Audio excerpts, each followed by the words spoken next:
तकलीद करना क्यों ज़रूरी है?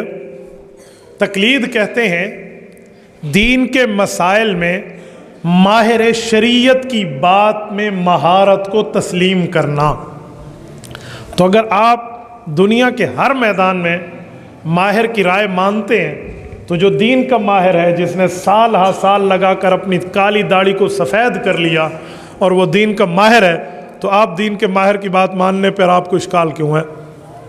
आप कहते हैं मैं खुद तहकीक करूंगा, तो ठीक है भाई, जब जहाज़ में बैठो पायलट को पकड़ के नीचे फेंको, का मैं खुद चलाऊंगा, ठीक है। जब डाइवो में बैठो वहाँ से ड्राइवर को पकड़ के नीचे करो, खुद चलाऊंगा, मुझे तेरे ऊपर कोई एतमाद है, तू कहीं लगा दे।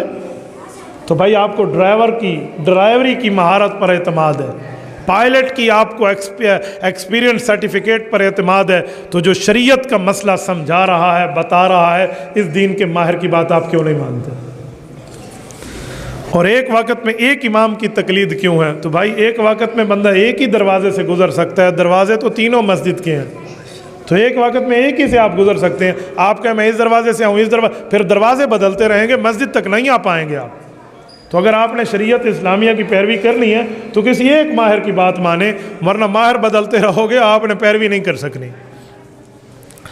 तरावी की नमाज बाज़ औक़ात लोग 8 बताते हैं, भाई तरावी 20 रकात है। जो 8 की हदीस है वो सच्ची है, लेकिन वो तहज्जुद के लिए है, तरावी के लिए नहीं है।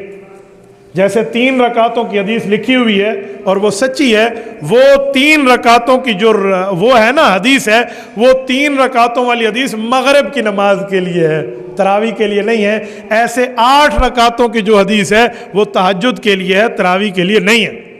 मुसन्नफ़ इब्न अबी शैबा में हज़रत अब्दुल्लाह इब्न अब्बास रज़ियल्लाहु अन्हुमा की हदीस है, सल्ला रसूलुल्लाह सल्लल्लाहु अलैहि वसल्लम फ़ी रमज़ान 20 रकातन वल वितर, अल्लाह के रसूल तरावी 20 रकात रमज़ान में पढ़ते और फिर वितर पढ़ते, ठीक है। तो तरावी 20 है भाई, 8 नहीं है।